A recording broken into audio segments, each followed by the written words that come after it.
You can have many people saved and not transform a city. You can have many people attend church and not transform a city. The nature of salt is it needs to be sprinkled evenly over the whole meal. It's not complicated. Jesus said, you're the salt of the earth. If the salt has lost its flavor, it's good for nothing. It needs to be thrown out.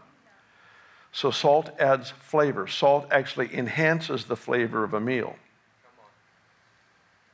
We would never take the salt shaker, take the lid off, and pour the entire contents in the corner of the plate. But that's what we do. It's called church.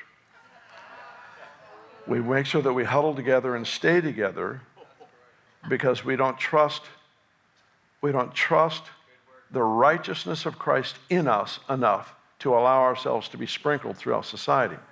Now that's changing, so that statement is not entirely true because we've been working on that, but that's our history. Our history has been, we're afraid of being contaminated, and so here we are in the corner of the plate. And what this pandemic has done is it's forced us, it's put us into a position, forced us to learn what the real strength of the church is. I love the thousands that gather. I love it so much, and I miss it really big. I love to gather, but there's a prophetic direction set in the corporate gathering. But the strength of the church is the two or three. The strength of the church is in the two or three because that's where he begins to mark a group with presence. Now you might say, well, he's already in me. The Holy Spirit is in me. My body is his temple, and that's true.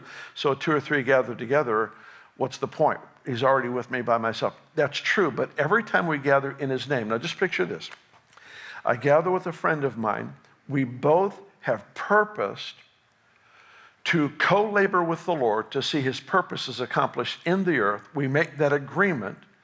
Together, he said he'd come into the midst. So together, we have this covenant. We will live in and abide in this presence of God. And we will learn to pray from the abiding presence to see his purposes accomplished in the earth. We're not talking about just a casual gathering. We're talking about the intentional gathering of people that say, you know what? He said he'd be here, so I'm going to look for him.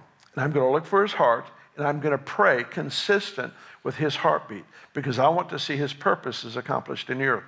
You were designed to have every prayer you ever pray answered.